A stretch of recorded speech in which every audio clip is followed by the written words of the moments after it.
Bom, pensando nisso, os sistemas de gestão, eles foram, durante muito tempo, executados de forma independente entre uma empresa e outra. Cada uma seguia um modelo. Tá? Até que surgiram as normas de certificação.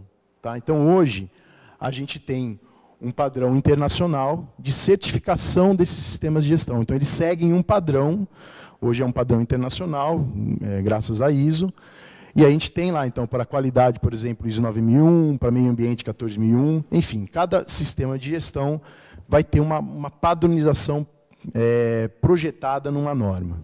Tá? Recentemente, o que a gente tem observado é que a maioria das organizações tem, quando pensa em um sistema de gestão, pensa em racionalizar também. Né? Antigamente, quando se montava, uma empresa era certificada em ISO 9001, ela tinha uma estrutura para cuidar do sistema de gestão da qualidade. Quando ela ia montar um sistema de gestão ambiental, ela montava uma outra estrutura independente. Né? Então, você tinha um custo dobrado, na verdade. Tá? Então, hoje, a ideia é racionalizar custos. Então, você monta sistemas de gestão integrado também com esse objetivo. Né?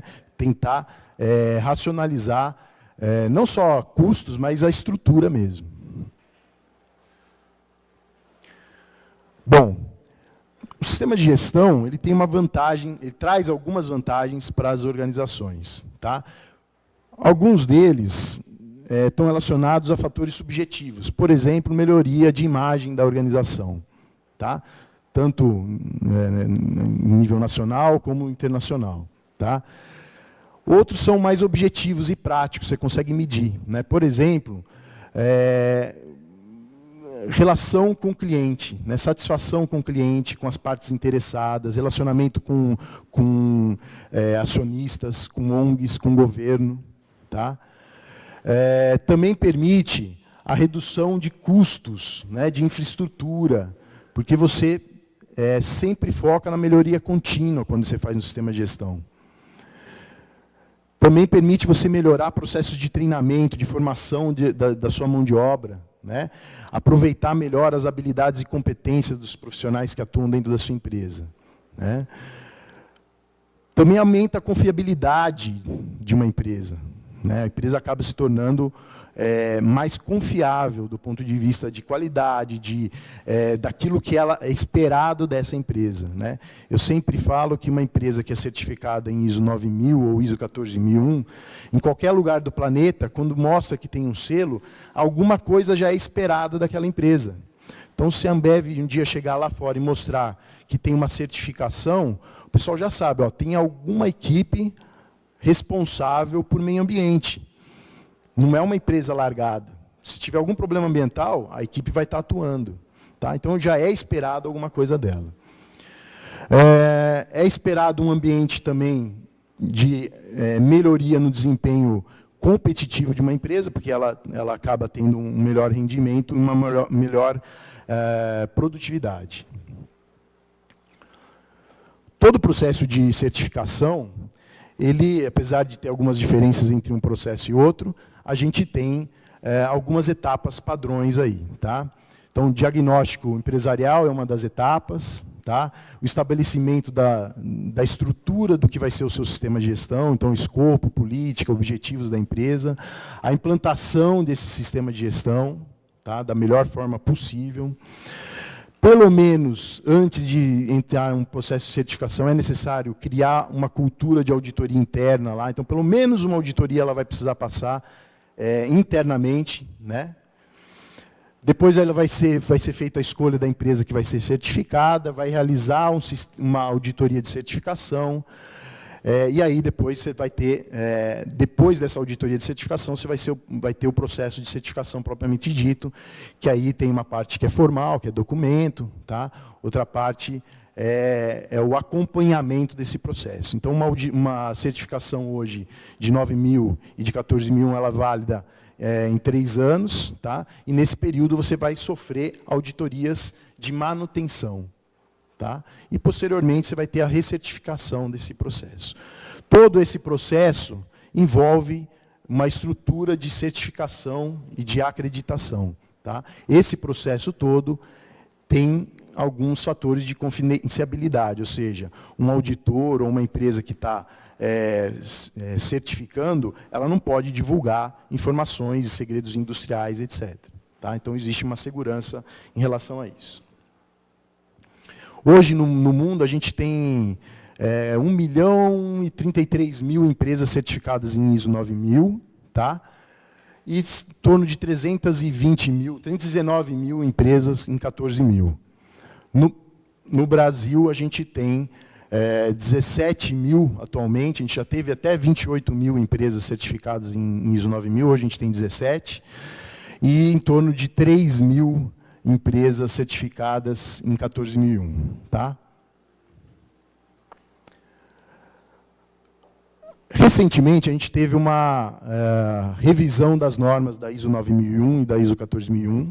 Então, elas estão hoje na sua versão 2015, tá? Então, do ano passado.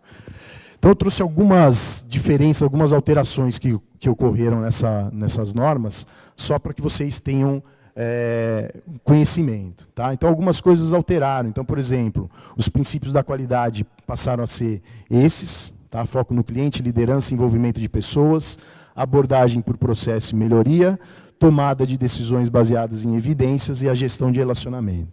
Tá?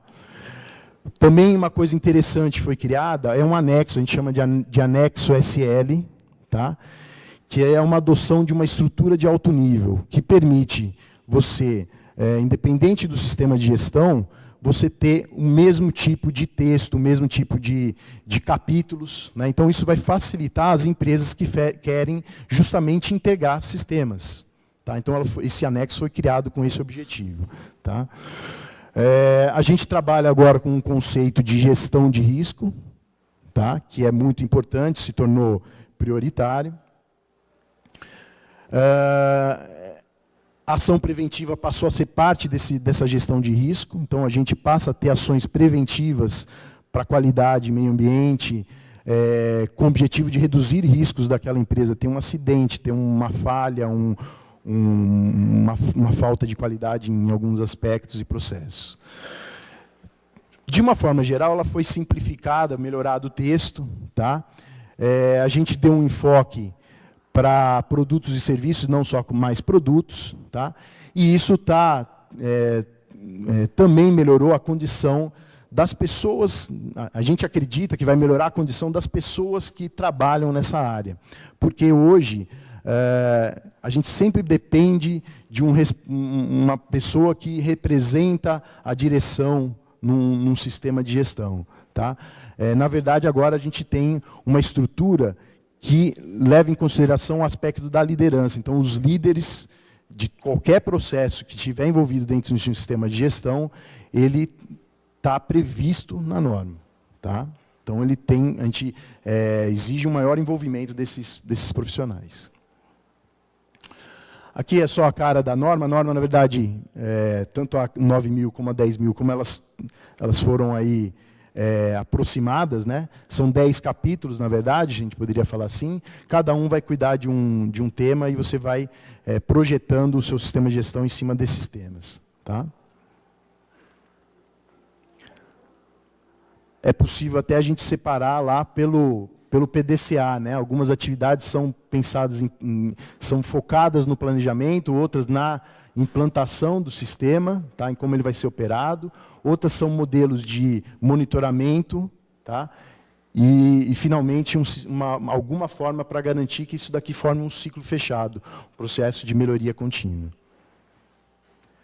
Eu trouxe alguns casos só para exemplificar exemplos de empresas que aplicaram sistemas de gestão e chamaram atenção por algum motivo. Tá?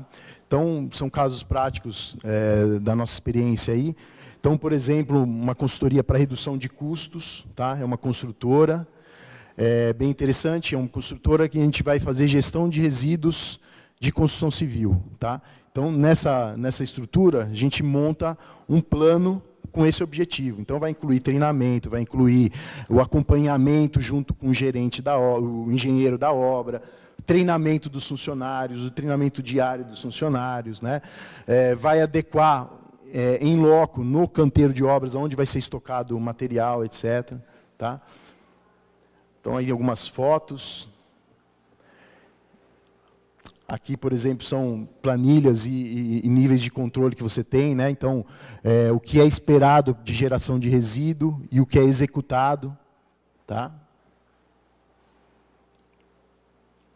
E aqui um exemplo de como isso se propaga na questão do custo. Né? Então, uma previsão de despesa, e aí você tem, após a gestão, quanto que foi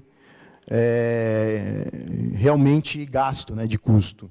Então, por isso que é interessante um sistema de gestão. Né? Se você faz algo planejado, preparado e pensa antes de fazer, às vezes é possível uma economia razoável, nesse caso aqui, bem grande. Tá? Outro exemplo é o uso da estrutura de um sistema de gestão para você fazer prevenção. Então, aqui é um exemplo de uma auditoria, por exemplo, que é uma das ferramentas previstas nos sistemas de gestão, funcionando para evitar um problema que poderia ser um grave impacto ambiental. Tá? Então, é uma empresa que estoca um produto químico bastante perigoso e, durante a auditoria interna, identificou um problema. Ainda não era um vazamento, era um início de processo aqui. Tá? Então, na auditoria, isso foi verificado, foi feita a correção, e aí você, então, imagina um tanque desse tamanho aqui, se tiver com um produto muito perigoso, se vazar isso daqui é um problema grave. Outro exemplo, que é o uso de uma outra ferramenta dos sistemas de gestão, que são os relatórios de não conformidade. Tá? Esse daqui é um caso de um funcionário de uma oficina de manutenção de uma determinada empresa, e ele, caminhando pela empresa, ele observou a área de resíduos da empresa e identificou que nessa área de resíduos tinha um monte de papelão. Ele olhava para a área de resíduos contaminados por óleo e via um monte de papelão. Ele não entendia. Aquilo lá não é óleo. Por que está lá? Né? E aí, chegando próximo, ele observou que, na verdade, o que acontecia é que o pessoal da oficina precisava retirar a peça de dentro de uma caixa, tirar um lacre, tá? Molhar o filtro lá com óleo, para depois colocar na peça. E fazia isso apoiado na caixa de papelão, que era a base para eles fazerem isso. O que acontecia, gente? Uma montanha de papelão com uma manchinha de óleo. Tá? A manchinha de óleo significava o quê? Contaminava esse material. Tá? Para quem acompanha isso, sabe a diferença entre você descartar papelão, que na verdade você até pode vender, né, ganhar dinheiro, e descartar material contaminado, que é caro e custa muito caro, é bastante caro para a empresa. Tá? Então, lá a empresa, uma montanha de papelão, um pouquinho de produto aqui contaminado por óleo.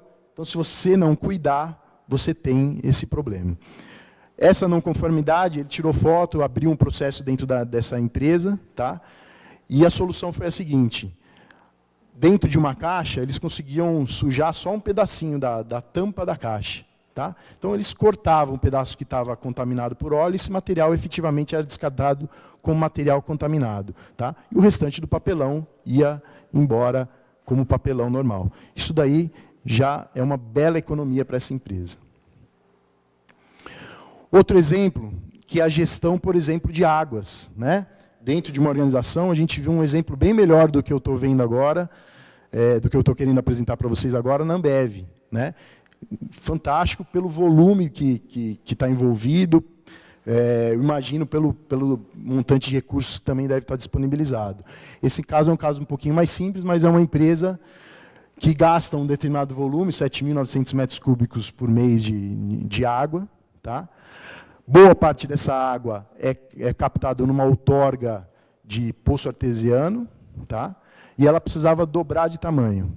Tinha área para dobrar de tamanho, mas não tinha como ampliar a vazão do seu poço artesiano, não tinha como abrir novos poços na área que ela estava. Tá?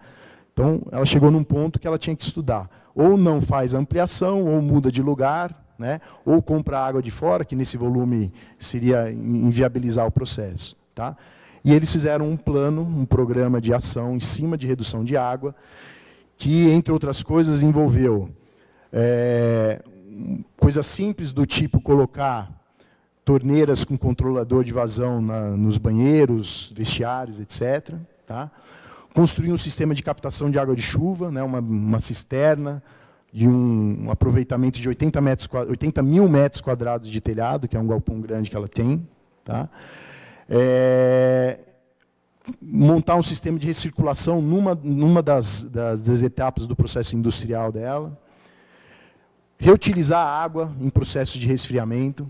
Tá? Então, tudo isso garantiu, aí, depois que foi implantado, uma pequena economia, né, 900 metros cúbicos de água por mês. Tá? Então, às vezes, basta ter um pouco de planejamento, óbvio que aqui tem um investimento, né, mas, às vezes, a boa vontade e uma motivação, e isso o sistema de gestão tem que colaborar para que dê sequência no processo. Tá? Então, esses são alguns exemplos de como um sistema de gestão pode ajudar uma organização de qualquer porte, de qualquer tamanho, tá? De qualquer setor da economia, e isso basta você ter uma organização. E a forma, hoje em dia, que está sendo mais aceita é você realizar isso através de um processo de certificação desses sistemas de gestão. Tá? Bom, por enquanto era isso que eu tinha para apresentar. Espero que vocês tenham conseguido absorver, aí, apesar da correria do tempo. Mas queria agradecer novamente a organização do evento. Tá? Me colocar à disposição, aí estão os meus contatos. E também aí aguardar as perguntas que vierem aí depois para a gente poder debater um pouquinho. Tá bom? Agradeço, muito obrigado.